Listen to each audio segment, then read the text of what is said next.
বিএলওদের তালাবন্দি করে বিক্ষোভ, শুনানির নোটিশ দিতে গেলে তালাবন্দি। পঞ্চায়েত অফিসে তালাবন্দি 3 বিএলও। পূর্ব বর্ধমানের মঙ্গলকোটের পিন্ডিরা গ্রামের ঘটনা।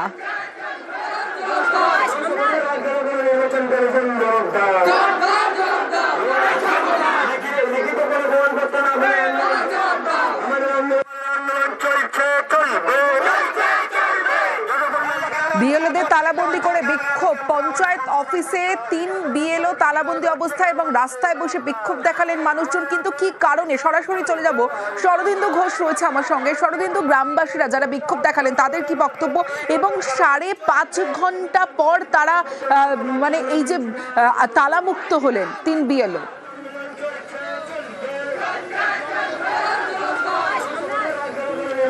একদমই, দেখো এই যে পঞ্চায়েত এলাকা পিন্ডিরা গ্রাম পঞ্চায়েত এলাকাতেই 3 বিএলও আজকে শুনানির নোটিশ তারা সার্ভ করছিল এবং তখনই গ্রামবাসীরা তাদেরকে পঞ্চায়েত অফিসে ঢুকিয়ে তালাবন্ধ করে দেয়।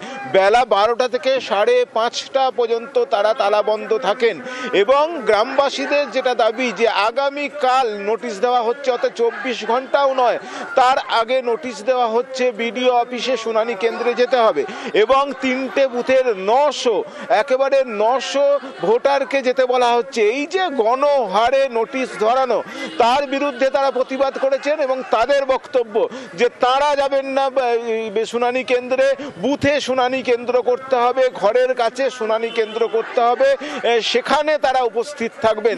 এবং 5.5 ঘন্টা ধরে প্রশাসনিক আধিকারিক পুলিশরা চেষ্টা করে, তাদের সঙ্গে বৈঠক করে। অবশেষে যেটা সিদ্ধান্ত হয়েছে, প্রশাসনের পক্ষ থেকে জানানো হয়েছে যে আগামীকাল যাদের শুনানি আছে তাদের আগামীকাল না পৌঁছলেও চলবে, সেক্ষেত্রে আলাদা ডেট দেওয়া হবে।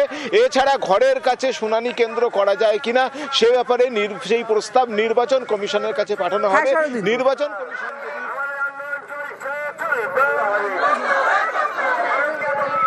কতজন আছেন আপনার আটকে? আমরা 3 জন বিএলও আছি। কোন কোন পার্টের? 156, 157, 158 পার্টের বিএলও।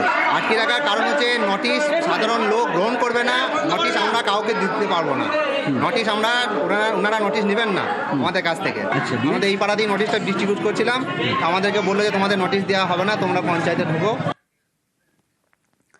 এ তো দেখলেন তালাবন্দি বিএলওরা, আবার বিএলওরা তালাবন্দি করলেন, বিক্ষোভ দেখালেন, সুপারভাইজারকে আটকে রাখলেন। অব্যাহতি চেয়ে বিএলওদের বিক্ষোভ। জলপাইগুড়ির গড়ালবাড়িতে বিএলওদের বিক্ষোভ। সরাসরি চলে যাব, আমার সঙ্গে আমার প্রতিনিধি রয়েছে শান্তনু, কথা বলবো শান্তনুর সঙ্গে। শান্তনু, বিএলওরা কি অতিরিক্ত কাজের চাপের জন্যই কি এই কাজ করলেন, এই বিক্ষোভ এবং সুপারভাইজারকে ঘিরে বিক্ষোভ দেখালেন তারা?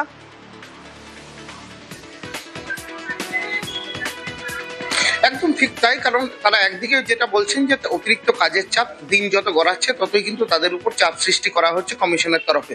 তাদের একটা বক্তব্য যে তাদের যখন প্রশিক্ষণ দেওয়া হয়েছিল, তাদের যে পর্যন্ত শেখানো হয়েছিল বা যে বিষয়গুলো তাদেরকে শেখানো হয়েছিল তার বাইরে নতুন নতুন জিনিস তাদের সাথে যুক্ত করা হচ্ছে, বলা হচ্ছে এটা দায়িত্ব পালন করতে হবে। অর্থাৎ এসআইআর প্রক্রিয়া দিন যত গড়াচ্ছে তাদের নতুন নতুন বিষয় তাদের সঙ্গে যুক্ত করে দেওয়া হচ্ছে এবং সেই সমস্ত নথি থেকে শুরু করে যা নতুন নতুন করে যা তাদেরকে কমিশন চাপিয়ে দিচ্ছে তা রপ্ত করতেই তাদের কিন্তু দিন ফুরিয়ে যাচ্ছে এবং রীতিমতন তারা অনেকেই অসুস্থ হয়ে পড়ছেন। তাদের পক্ষে অনেকে অবসরপ্রাপ্ত কর্মী রয়েছেন, আবার অনেকেই বয়স্ক রয়েছেন যারা কয়েকদিন পরে অবসর নেবেন। এইরকম অবস্থায় তাদেরকে যেভাবে চাপ সৃষ্টি করা হচ্ছে, তাদের শারীরিকভাবে, মানসিকভাবে এবং পারিবারিকভাবেও তারা বিপর্যস্ত হয়ে পড়ছেন। দিন গড়াচ্ছে, এসআইআর প্রক্রিয়ার মেয়াদ দীর্ঘ করা হচ্ছে, একই সঙ্গে নতুন নতুন দায়িত্ব তাদের চাপিয়ে দেওয়া হচ্ছে। তার ফলে তারা এতটাই বিপর্যস্ত হয়ে পড়ছেন যে একেবারে নাস্তানোর অবস্থা তাদের সকলেরই। এই অবস্থায় দাঁড়িয়ে তারা চাইছেন যে তাদেরকে তারা ইস্তফাপত্র দেওয়ার ইচ্ছা প্রকাশ করেন। গণহারে কিন্তু তারা আজকে ইস্তফা দেওয়ার জন্য কিন্তু তারা লিখিত আকারেও জমা দেন, কিন্তু সেখানে সুপারভাইজার উপস্থিত ছিলেন, কিন্তু সুপারভাইজার ইস্তফাপত্র তাদের নিতে চাননি। সেই অবস্থায় তারা সুপারভাইজার সহ তাদের যে অঞ্চল অফিস রয়েছে গড়ালবাড়ি, সেই অঞ্চল অফিসের সমস্ত কর্মীকে কিন্তু তালাবন্দি করে রাখেন। প্রায় 4 ঘন্টা ধরে কিন্তু তালাবন্দি রাখা হয়। পরে ভিডিও তাদের সঙ্গে কথা বলার আশ্বাস দেন। সেই আশ্বাসের ভিত্তিতে কিন্তু কোতোয়ালি থানার পুলিশ গিয়ে কিন্তু তাদেরকে তালামুক্ত করেন এবং যারা 17 জন মিলে যারা ইস্তফা চেয়ে আবেদনপত্র জমা দিয়েছেন তারা কিন্তু ভিডিওর সাথে আলোচনায় বসেছেন, ভিডিওর সাথে কথা বলছেন। তারা এই মুহূর্তে কোনো সমাধান সূত্র বেরোয়নি। তাদের বক্তব্য তাদেরকে অব্যাহতি দেওয়া হোক। একদিকে বয়সের তাদের যথেষ্ট বয়স রয়েছে অনেকেরই, তারা কাজের চাপ নিতে পারছেন না। কাজের চাপেরই অভিযোগ তাদের। আমি যে একটা সুগারের পেশেন্ট, আমি কাজ করতে পারি না, তাও জোর করে আমার দ্বারা কাজটা করে নেওয়া হচ্ছে। তারপরে এরকম সমানে আমাদের মোবাইলে মেসেজ ঢুকেই যাচ্ছে, সমানে মোবাইলে কাজের চাপ চলেই যাচ্ছে। ডিসক্রিপেন্সি, লজিক্যাল ডিসক্রিপেন্সিতে আমাদের করতে হচ্ছে, না করলে আমাদের বিরুদ্ধে অনেক কিছু শাসন করা হচ্ছে আমাদের জন্য। আজকে আমরা এই জন্য সবাই একত্র হয়েছি যে আমরা ইস্তফা দেব, এই বিএলও কাজ আমরা আর করতে পারবো না।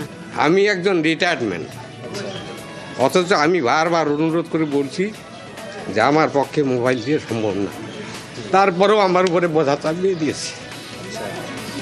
এমতো অবস্থায় আমি লজিক্যাল ডিসপেন্সে কাজ করতে পারতেছি। আমি বাধ্যতামূলক টিচার সোসাইটির রাস্তা নিতে বাধ্য হচ্ছি। মানে আমরা চাচ্ছি যে আমাদের যেন ইয়ারও সাহেব আমাদের এই দাবিপত্র গ্রহণ করেন এবং আমাদের অগ্রগতি দেন। এবার উত্তর 24 পরগনার বাগদার খবরের দিকে নজর রাখবো। সেখানে বিডিও অফিসে বিক্ষোভ বিজেপির। ফর্ম 7 জমায় হয়রানির অভিযোগ বিজেপির। ফর্ম 7 জমা দিয়েছেন কিন্তু রিসিভ কপি পাননি, আর সেই অভিযোগে বিক্ষোভ দেখায় বিজেপি নেতৃত্ব।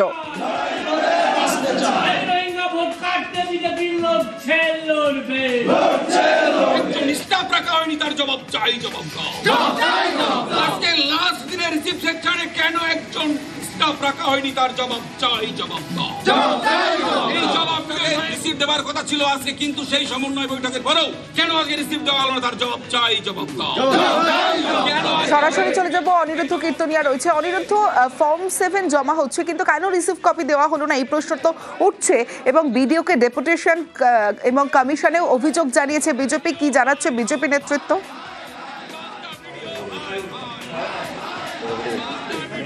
দেখো তমশ্রী, উত্তর 24 পরগনার বাগদায় আজ সকালে ফর্ম 7 নিয়ে এসেছিল বিজেপি কার্যকর্তারা, এবং বিজেপি নেতৃত্বের দাবি যে প্রায় 7 থেকে 8 হাজার ফর্ম 7 তারা সকালবেলা থেকে জমা দিয়েছেন, তাদেরকে রিসিভ কপি দেওয়ার কথা ছিল, কিন্তু বিকেল গড়াতেই বিডিও সাহেব রিসিভ কপি দিতে অস্বীকার করে, তেমনই তারা দাবি তোলেন। এবং সেই দাবিতেই বিডিও অফিসের সামনে, রীতিমতন বিডিও সাহেবের ঘরের সামনে অবস্থান বিক্ষোভ শুরু করে সন্ধ্যা 6টা নাগাদ বিজেপির পক্ষ থেকে, এবং সেই অবস্থান বিক্ষোভ দীর্ঘক্ষণ চলতে থাকে। এমনকি বিজেপি কর্মী সমর্থকরা বিডিও সাহেবের ঘরের মধ্যে প্রবেশ করে সেখানেও স্লোগান তুলতে থাকে।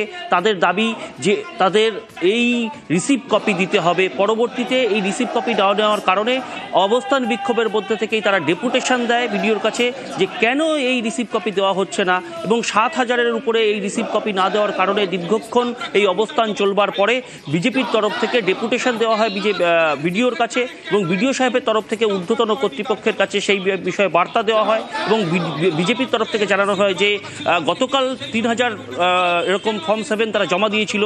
আজ এখানে 7 থেকে 8 হাজার ফর্ম 7 জমা দিতে এসে বিডিও সাহেব শেষ পর্যন্ত তাদেরকে রিসিভ কপি দেয়নি। তা নিয়েই তারা এই অবস্থান বিক্ষোভ চালিয়েছেন। আগামী দিন তারা এই বিষয়ে বৃহত্তর আন্দোলন করবে এবং নির্বাচন কমিশনের কাছে ইমেল মারফত তারা অভিযোগ জানিয়েছে বলেও দাবি করেছেন। তমশ্রী, নির্বাচন কমিশনের যে ভোট কাটার জন্যে অভিযোগ জানানোর জন্য 7 নম্বর ফর্ম থাকে, গত 3 দিন ধরে আমরা জমা দিচ্ছি। আজকেও আমাদের জমা দেওয়ার কথা কয়েক হাজার ফর্ম।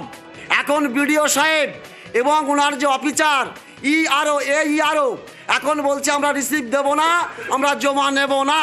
যতক্ষণ পর্যন্ত ফর্ম 7 জমা না নেবে আমাদের এই অবস্থান চলবে। বাগদার বিডিওকে এখান থেকে বের হতে দেব না আমরা। বাগদার মানুষের ভোট কাটার জন্য কয়েক হাজার ফর্ম নিয়ে গেছিল। বিডিও সাহেব নিয়ম অনুযায়ী বলেছে এতটা নেওয়া যাবে না, প্রত্যেক বিএলও-2-কে আসতে হবে, কিন্তু তারা বিক্ষোভ দেখাচ্ছে, এর তীব্র নিন্দা জানায়। হঠাৎ করে বিজেপির কিছু ছেলেরা একটা সিল, সরকারি সিল নিয়ে নিজেরা সেখানে স্টাম্পিং করে তারা জমা করছে কাগজ। আমরা প্রতিবাদ জানাই, আর আমরা বলে রাখছি যদি ভোট কাটা যায় এদের কারণে, এদের একটাকেও আমরা ছাড়বো না।